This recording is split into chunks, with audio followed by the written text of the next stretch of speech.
Oui, shalom, la paix dans les cœurs. Berger Raphaël, votre frère le Béninois. C'est la suite de ma première vidéo.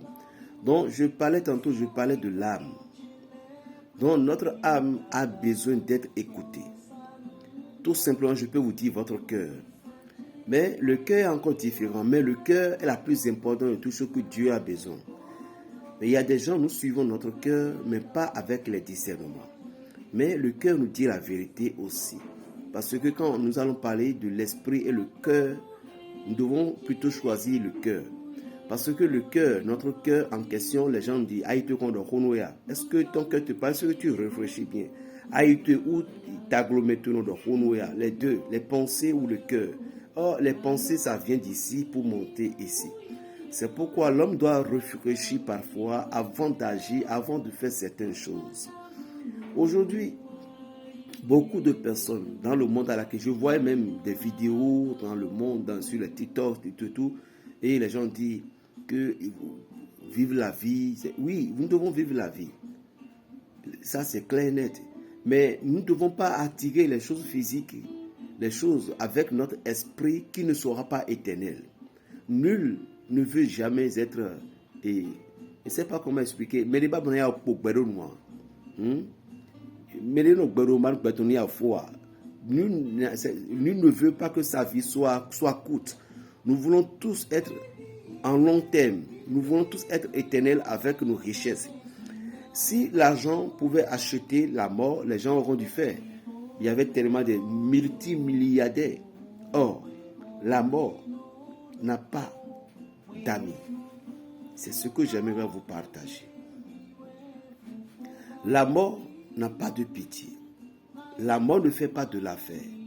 La mort n'est pas le président Talon, président Brickington, président gouverneur. La mort n'est pas un avocat que vous pouvez corrompre. La mort n'est pas un commissaire ni un gendarme que vous pouvez corrompre. La mort, quand lui vient, le Saint-Esprit, Dieu Tout-Puissant, il a dit à Moïse, nul vivant ne peut jamais voir mon visage et vivre encore. Tous ceux qui verront mon visage, ils ne seront plus dans ce monde. Constatez parfois les gens qui sont morts.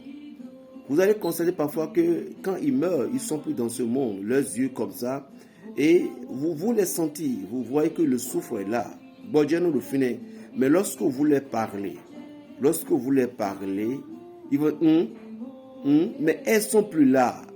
Parce que le souffle est là intimement, mais ouvrez la bouche pour vous parler, à moins que ça ne soit pas son heure. Mais si c'est son heure, le Seigneur ouvre une voile. Dieu ouvre une voile. Et puis là maintenant, nous sommes en face de la mort. Dieu lui-même était la mort et en même temps la vie.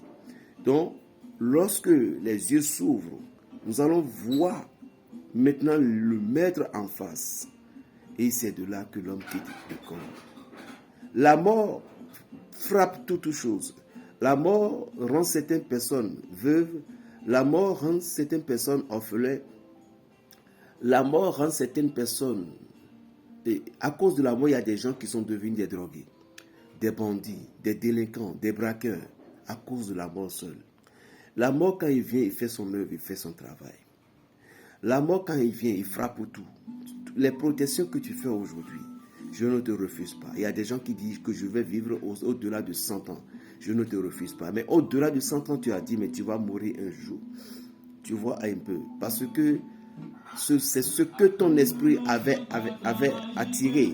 C'est ce que ton esprit avait attiré que tu veux utiliser ou bien que tu as utilisé. Ces choses, ils vont t'aider à un point donné. Mais le reste, tu ne peux plus. Même toi-même, tu vas demander la mort. Je voyais des vidéos que le plus âgé du monde, est-ce que vous ne le voyez pas? Est-ce qu'il vit encore normal? Il demande tout simplement qu'il quitte le corps. L'esprit est là, mais qu'il quitte le corps. Vous voyez un peu. La mort aujourd'hui a frappé. La mort détruit les innocents. La mort tue les innocents. Les sorciers utilisent la mort pour tuer les innocents. Les sorciers utilisent la mort pour donner des accidents. La seule personne qui gouverne ces familles, la seule personne qui gouverne ces familles, ce tonton, ce tata, Lui seul, c'était lui seul qui gouverne tout le monde dans la famille. C'est lui seul qui dit si on va payer de l'eau, si on ne va pas payer de l'eau. C'est elle seule qui fait tout. La mort est venue le chercher. Alors qu'est-ce que vous dites? La mort n'a pas de pitié. La mort ne connaît pas. La mort ne connaît ni riche ni pauvre. La mort ne connaît pas si tu souffres, tu as mangé depuis le matin. La mort ne connaissait pas ça. Il y a une seule personne qui peut faire arrêter la mort si ton nom n'est pas sonné. C'est Dieu d'Israël. Le Dieu Tout-Puissant qui a envoyé son messager, qui est encore en même temps le Dieu, Jésus-Christ de Nazareth. Lui seul, il dit que j'ai arraché la clé de la mort. Parce que la mort frappait. Les gens utilisaient la mort pour faire tout ce qu'ils veulent dans le monde. Ils s'aimaient la terreur dans le monde. La mort ne connaît pas rien. Il ne connaît même pas des enfants en Ukraine ni en Russie. La mort ne connaît personne en Afghanistan. La mort ne connaissait personne. La mort n'a pas d'innocent. La mort, quand il vient, il frappe. Mais ce que je te dis, ce que tu fais aujourd'hui, est-ce que tu réfléchis, est-ce que tu penses qu'un jour tu peux mourir? Parce que c'est toi aujourd'hui, à cause de toi. Ton frère, ta soeur, ton copain, tes amis. Personne, à cause de toi, tu as bloqué. Papa, tu as bloqué maman, tu as bloqué quelqu'un. Et à cause de ces personnes, les autres peuvent se nourrir, ils peuvent manger, ils peuvent être heureux, mais toi seul, à cause de ta bouche, tu as menti, tu as dit quelque chose qui n'est pas du tout honnête. Et puis tout le monde a fui. Tout le monde s'est éloigné. Mais tu prétends être quoi? Que tu connais quoi? Que c'est toi? Non, ce n'est pas toi. Parce que si tu connaissais demain, ce qui a été réservé pour toi, pas la manière dont tu vas mourir, tu ne vas pas faire comme ça. 00229, 95, 26, 41, 46, Berger Raphaël. Je vais sur la 3e vidéo.